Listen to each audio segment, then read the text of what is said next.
एक बहुत ही भोला भाला सा आलसी लड़का था। वह कोई काम नहीं करना चाहता था, बस खाना खाता, घूमता और सोता रहता था। एक दिन उसे किसी ने बताया कि आश्रम है जहाँ पर कुछ नहीं करना पड़ता और हर दिन 2 समय का खाना और नाश्ता मिलता है। तुम वहाँ जा करके रहो। उस आलसी लड़के ने सोचा कि ये तो बहुत ही बढ़िया है और वह उस आश्रम में जाकर रहने की सोचा। और फिर वह भोला भाला आलसी लड़का अपना सारा सांसारिक जीवन छोड़कर उस आश्रम में जाकर रहने लगा। आश्रम में गुरुजी रहते थे। वह कुछ समय सबको प्रवचन देते हैं। वह आलसी लड़का सुनता था, बाकी समय आराम करता था और फिर पेट भर खाना खाकर सो जाता था।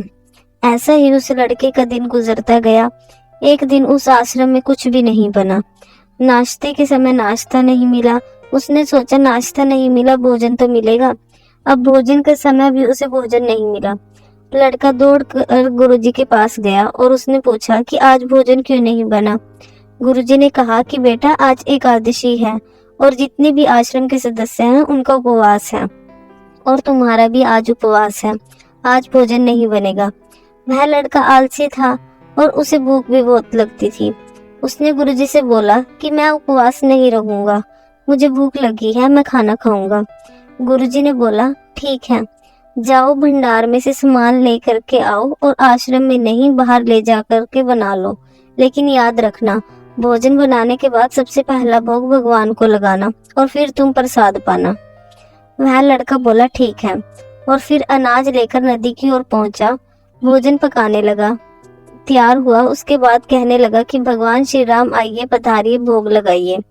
अब जब उसे लगा कि भगवान तो आ नहीं रहे हैं, तो फिर कहने लगा कि मुझे मालूम है आपको तो अच्छा खाने की आदत है, मैं बना नहीं पाया और मुझे अच्छा भोजन बनाना भी नहीं आता, लेकिन जो भी है रूखा सूखा बना है, आकर खा लीजिए।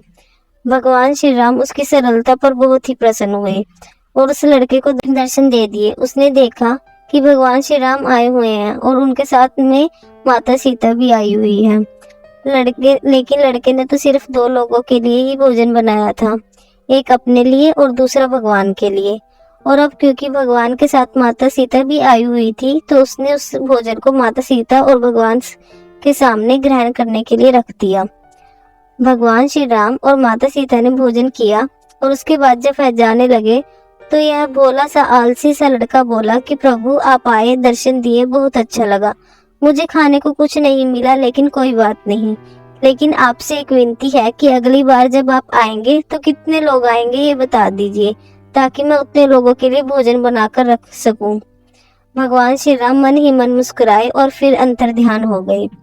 लड़का आश्रम गया, दिन बीतता गया और फिर एकादशी का दिन आया और इस बार उसने 3-4 लोगों के लिए अनाज लेकर के खाना बनाने के लिए नदी के किनारे पहुंचा और उसने बड़ी प्रसन्नता से भोजन बनाया और इंतजार करने लगा कि प्रभु आइए और भोग लगाइए। इस बार लड़का देखता है कि भगवान श्री राम पूरा राम दरबार लेकर आए हैं, जैसे माता सीता, लक्ष्मण, भरत, हनुमान जी और सभी लोग आए हैं। लड़के ने 3-4 लोगों का भोजन बनाया था और इस बार भी भोजन कम पड़ गया। लड़के ने निराश होकर भोजन को प्रभु के आगे रख दिया। उन्होंने भोजन किया और फिर चले गए और इस बार भी लड़का फिर से भूखा रह गया। अब लड़का फिर आश्रम गया, दिन बीतता गया और फिर एकादशी का दिन आया और इस बार गुरुजी से कहने लगा कि गुरुजी, मुझे इस बार थोड़ा ज्यादा अनाज चाहिए।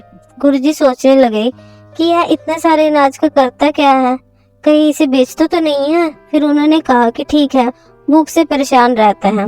लड़के ने कहा कि नहीं गुरुजी, मैं भूख से परेशान नहीं रहता हूँ, प्रभु के साथ बहुत लोग आते हैं, उनको भी तो भोजन कराना पड़ता है। गुरुजी को लगा कि लड़का पागल हो गया है, लेकिन गुरुजी ने सोचा कि एक बार चलकर देखते हैं कि लड़का इस अनाज का करता क्या है। वह भोला सा लड़का अनाज लेकर के नदी के किनारे पहुंचा और इस बार भोजन बनाया नहीं। उसने सोचा कि प्रभु हर बार ज्यादा लोग को लेकर आते हैं, इस बार वह जितने भी आएंगे खुद बना करके भोग लगा लेंगे। और फिर प्रेम से प्रभु को बुलाने लगा। गुरुजी ये सब छुप कर देख रहे थे कि ये भोजन तो बनाया नहीं और प्रभु को बुला रहा है।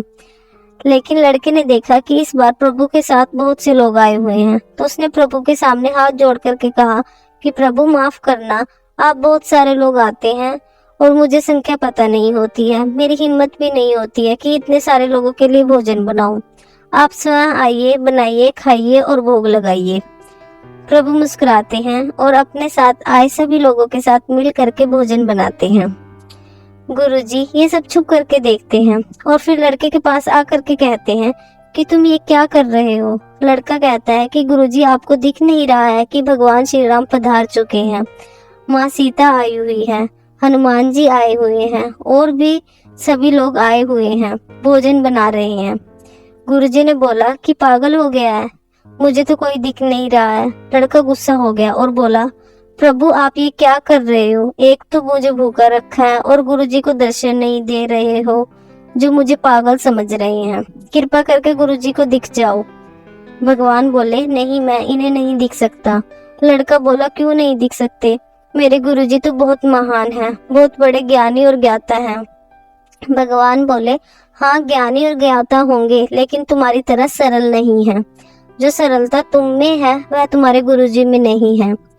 लड़के ने ये बात गुरुजी से कह दी कि भगवान श्री राम कह रहे हैं कि आप में सरलता नहीं है, आप मेरी तरह सरल नहीं है, इसलिए आपको नहीं दिख सकते।